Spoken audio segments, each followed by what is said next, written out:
नाही तुझी भावना, शुद्ध नाही तुझी भावना,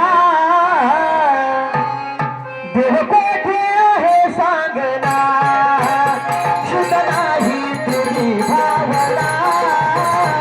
देव कोठे आहे सांगना,